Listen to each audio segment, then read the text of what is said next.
Yes, yes, I get some you. ways to go back to that.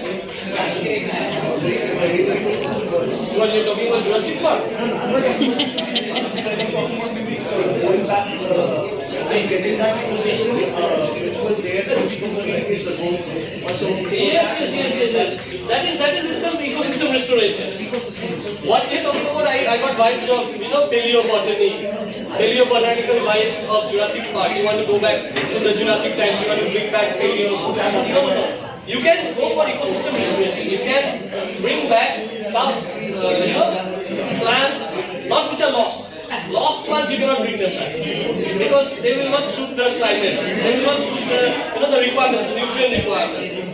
Why we cannot bring dinosaurs back? Because in those cases there used to be plants which used to produce massive amounts of oxygen. You have to think about it. If you bring them now, think about Jurassic Park, that's not possible. Massive amounts of oxygen is not there. You cannot grow to massive heights. Okay? To metabolize all the oxygen. So what if we for an ecosystem which is degraded, desertification, this is a very strong word. Even the other nations, they want to stop desertification. They want to stop the places from becoming deserts, from becoming barren. Okay? And a lot of all these departments, the forest departments, and even institutes like Techno India, and then maybe you have interacted with Ovijan Mitro sir. Even he is also involved in all these things. We are all involved in all these things of bringing back the degraded ecosystem. When you talk about it, even the forest department, they are working on it. They want to, they are responsible for chopping trees. They are also responsible for planting. So you can do that. So looking at the aspect of that right now, we're also going through a recession and all. We're talking about more of a humanitarian perspective. So there are factories where we have cement, steel, and other things getting better. And most of the people who are working under these factories, they're mostly tribal or village people. Most of them. Is there any initiative that companies have taken up yet where they can also get involved in these kind of activities and entrepreneurship by themselves apart from the factory as work upon? Is there any? Of course, there is all these big companies, Tata and all. It is up to them. The government sees that they take care of the people they are working with and the surrounding. They should not pollute to a certain level. Some certain levels of technology is warranted for development of a nation. Okay, but you also have to safeguard your other resources, your ecological resources, natural resources. So it is a CSR responsibility for them, corporate social responsibility. You see, when you go to buy stuff from Balusan or something, they will ask you to pay 1 rupee for interconnect our lifestyle, a subject style into those connections. So anyone questions have the question answer session. So the speaker is here. So if you want to connect with him with any queries or any question answer, No, we are not using any microorganisms. We are directly relying on the red earthworm. We are relying on it's called A. fasciculum, Acinia fasciculum, and you can rely on it only. There is no microorganism. Actually, microorganisms. There are a lot of microorganisms which have gone extinct in the soil. The microbiota of the soil has gone down. Why? Because we are using chemical fertilizers. We are killing the microorganisms. Even we are killing the microorganisms. Even the earthworms have disappeared. A lot of people, a lot of things which were living on the land have disappeared. A lot of birds have disappeared because of using rapid usage of chemical fertilizers, the increasing temperature, all these pollutants, pesticides usage, unmandated usage. Nobody looks at it; they just use it. And organic farms is not easy to set up organic farms. It takes a lot of labor, and they are susceptible to a lot of pests. So most of the people who are saying that we are selling organic stuff, most of them they are not selling organic stuff. There's a lot of mixture going on. So you can only start it very small. Very small, you can take care of yourself. Yes, which is manageable. You cannot start a big farm. If you want to set up a big farm, fully organic, then you are going to suffer massive farm. That is for sure. Okay, if you can deal with the losses as well. Yeah, no problem. anyone wants to share any ideas? Yes. Be quiet. Be louder. Yes, that is whenever things like this become very big, the government comes into play because there is a lot of money involved. So what they start is they start collecting all the vegetables from the villagers. It is also easy for the villagers. The villagers, for them to take their produce and sell at a village level. Example, think about a village. At a village level, there are 10 families. Everybody is doing something. It either works or barter system. I give you one jackfruit, I mean, what kind of kathal dilam, it works like that, you understand, right? But then what happens, at one point, I have 10 kathal. You are no more interested. So I have to send this stuff somewhere. Now, as a villager, as a poor villager, I cannot take my stuff, for example, in West Bengal, I cannot take my stuff from rural Purulia or rural Bardhaman and come to the main market because that will require a lot of money.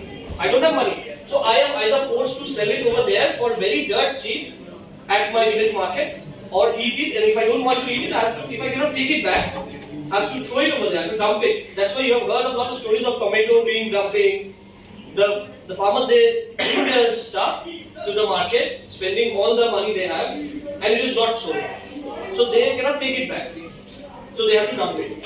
So they dump it, and that's a sad story of the farmers. So this Safal Bangla, whatever you're talking about, is that, it's an initiative by the government. So they collect all the things from the villagers themselves. There is this the collection team which goes and collects this, and they have a particular rate. So you get according to the rate. You cannot just quote your rate. So they have a particular rate. You get according to that. They take it. They bring. It's like a cooperative. They bring it and then they sell it at a particular market. Recently, they have even collaborated for I've heard of solar warehouse. Yeah. That is again a big problem for the farmers. Storage and transportation is a big problem. That's what I was telling you. The ideal farm is where you grow your stuff and you just sell your stuff at your farm. Like if you go to this, Darjeeling side, have you heard about Margaret's Deck and all that stuff? Goodrick's tea, So when you go there, they have the shop right on the Chabagan, on the slopes of the tea farm, okay? Tea garden or the tea farm. So what happens is people come over there and buy. So transportation is not an issue for them. So that is an ideal position when they go to your place and they buy from you. Okay, so if you go to the Western world, if you go to Texas is, it's a lot of farm over there. So what people have, they have their farm, and then they have a small, shop right at the farm. Have you played this game? It's called Farmville on the mobile. Farmville, collecting eggs and stuff. That is the same thing. People come to buy that the thing should be at your doorstep. So they come over there, they buy from you, and you get the money. You don't have to transport your stuff because transportation and storage is another big thing. And that is where many people are, facing huge losses. Especially poor farmers, they are not able to transport and store stuff. Okay, this is the work of the middlemen. The middlemen, they become rich by this storing and selling. You've heard about cold storages and all that stuff. So that is all that's a different model. Okay, we're not talking about that. We're talking more of the ground level innovations. Okay. So the second. Something related to design art. That yeah. So this is related like that. One mosaic is this hill. The other mosaic is this, it's like jigsaw puzzle. When you put them together, it forms a landscape.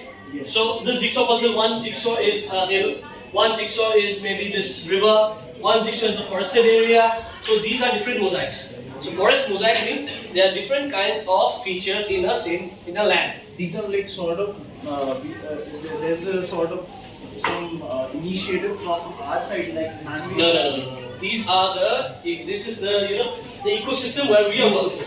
This is the ecosystem. This is the actual ecosystem. We cannot do anything. We are presented with this ecosystem and we have to innovate it. So how do we innovate? We are presented with a forest ecosystem. Because the tribals, as you know, the 8.6% of the minority in India, what they do, they mostly reside in all forested areas. They are the people of the land, right? Tribes. So they reside in the forested areas, in the hilly areas, in the inaccessible areas. Now, some of the tribals, okay, they are well-to-do, they have moved up, many of them are residing in the cities nowadays, in the towns, but there are some tribals who are called PVTGs, okay, particularly vulnerable tribal group.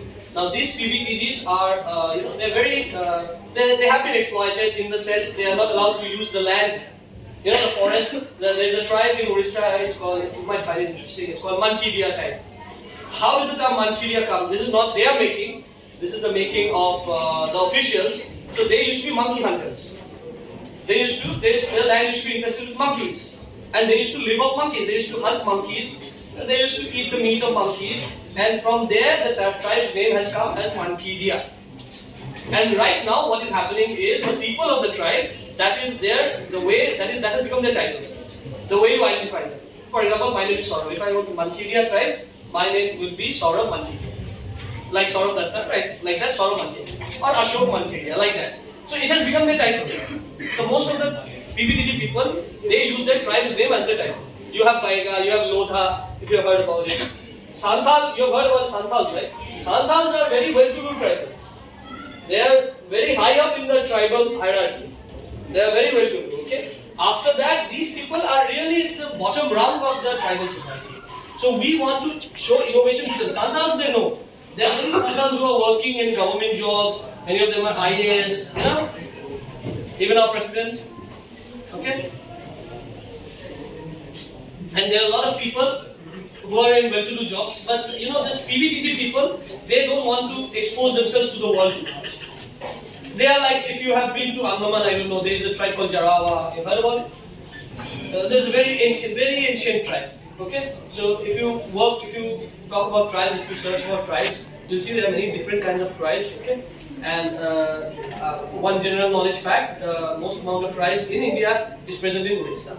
Okay, Orissa has the most amount of tribes because they have a very forested landscape. They have a landscape which is like this. If anybody is from Orissa, they will know that Simlipal and all those areas they are pretty much forested.